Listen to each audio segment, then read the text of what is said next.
Gunshots are heard after a huge fire breaks out at a prison in Iran's capital, Tehran. State media reports at least 8 people are injured. First, there's been more unrest in Iran, including at Evin prison in Tehran, which houses hundreds of political prisoners and dozens of dual nationals. Iranian state media says a fire broke out in the jail after clashes, but that it's now under control. 8 people were reportedly injured.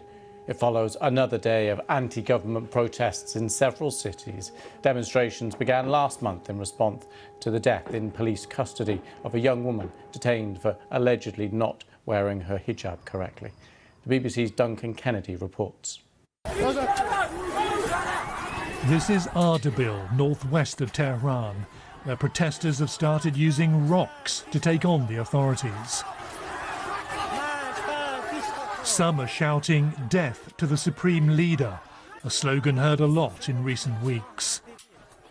This is also believed to be Ardabil, but this time the authorities appear to have the upper hand.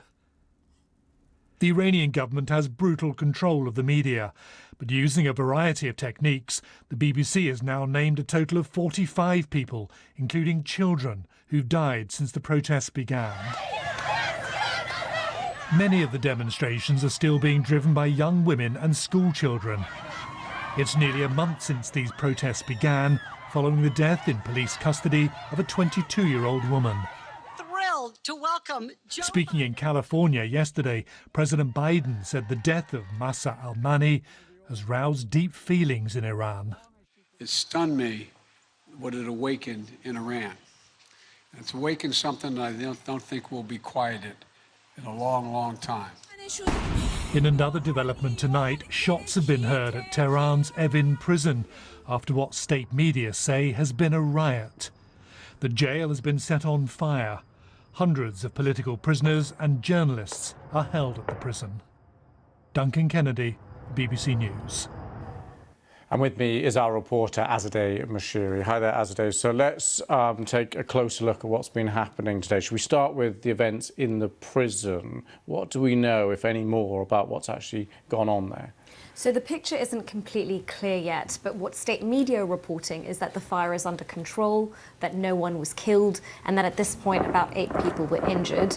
There are also authorities reporting that the cause was clashes between inmates, but separately the fire department is also saying they're still investigating the cause. So the picture's not clear, especially because we're also getting reports within Iran that there are still some clashes around the prison, and that perhaps the fire's not completely out yet. Again, none of this is clear yet. What is concerning is that when you're looking at a big compound like Evin prison engulfed in flames, when you're seeing riot police rushing to the scene, traffic around the prison, it's going to be alarming, especially because this is a prison that houses so many political prisoners, hundreds, and dozens of dual nationals. That's why the US State Department has now released a statement through Ned Price, and they've said that they are holding Iran responsible for their wrongfully detained citizens who are in the prison, and that, of course, they hope that no harm is going to come to them.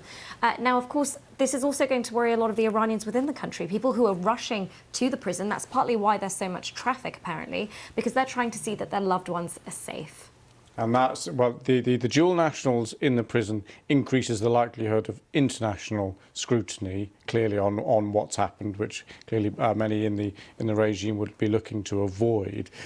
Let's park the issue of the prison for the moment. As we get more details in, we'll cover them. But let's look at the wider picture of the protests today on Saturday. What's your assessment of what's been happening today?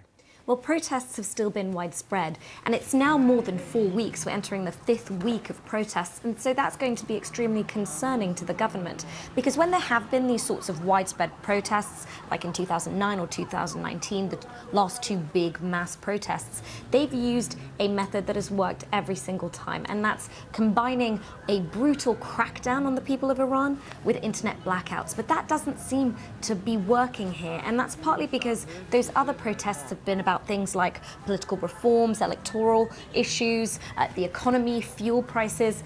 And so they haven't been quite as widespread in terms of the people involved. Here, while it is led by women and schoolgirls as well, you have people from all walks of life and all ages. And so especially when it comes to the internet blackouts, there's such a force behind this movement that these videos are still getting sent to people like other media organizations, including BBC Persian, and they're still getting out through things like VPNs. And so the government isn't able to quash that global scrutiny, as you say. I remember in 2019, those were the last ones, and just when the crackdown was getting especially violent, there was this deathly silence. Nothing was coming out of the country. That isn't happening here. These videos are still coming out, just like this prison video right now. Yeah, absolutely. And on Saturday was supposed to be a day of internet blackout. We're still seeing those videos, and actually online there's a great deconstruction of how exactly the BBC and BBC Persian is going about verifying those videos. So I do recommend anyone take a look at that.